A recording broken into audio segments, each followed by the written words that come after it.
Building muscle isn't easy, but it doesn't have to be complicated. Dr. Rob Wildman, PhD in nutritional science, is here to teach you the 10 laws of building muscle. I'm Dr. Rob Wildman, and this is law number 2 for building muscle, train to gain. So the first main point in train to gain is, what's your intensity?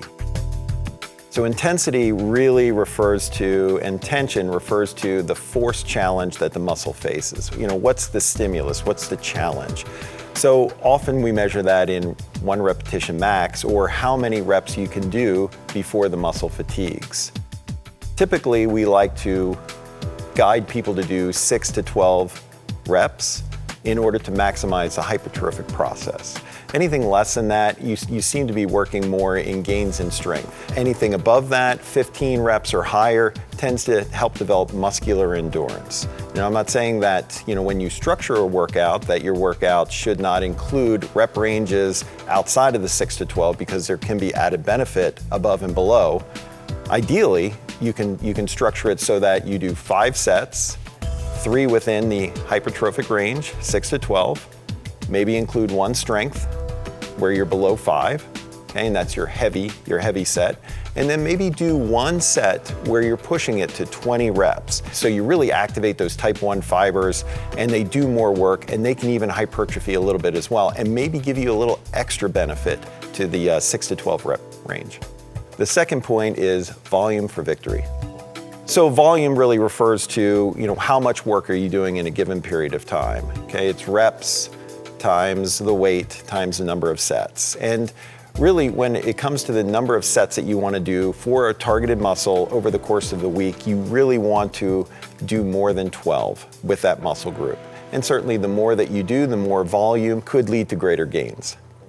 The third point is frequency. How often are you going to train that muscle group? Well, if you're only training it once a week, then you have to do a lot of volume on that one day.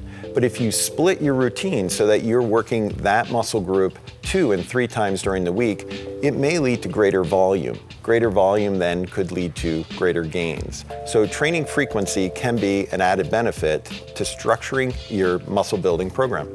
The fourth point is tempo. And tempo refers to how rapid is the weight moving during eccentric and concentric contractions. Let's take bench press, for example. So during a bench press, as you move the weight up in a concentric contraction, maybe 1 to 2 seconds during that movement is ideal. And then as you're lowering the weight against the force of gravity, 3 to 4 seconds is probably ideal. A 1 to 2 ratio, concentric to eccentric, may yield the best results for hypertrophy. Anything shorter than that, especially on the eccentric side, gravity may be doing too much of the work, and you're not going to be getting as much time under tension. Anything longer than that, super slow motion, may not bring additional benefit to the table. Our fifth and final point is rest. How much rest should you have in between those trainings? Well, when muscle responds and muscle can recover, it can take a day or 2 depending on how hard you train. So you definitely don't want to train muscle hard within a 48-hour period. Rest in between sets is also important. We know that somewhere in the 1.5 minutes area will allow ample rest for the energy systems to reset, to clear some of the metabolic waste from the muscle, to allow for proper regeneration of creatine, creatine phosphate, and ATP levels. You will be reset then to move into your next rep.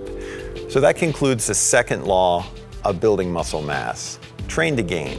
For more questions on that, you can find me, Dr. Rob Wildman, on my Twitter account at @TheNutritionDoc. You'll find all 10 laws for building muscle here on Bodybuilding.com.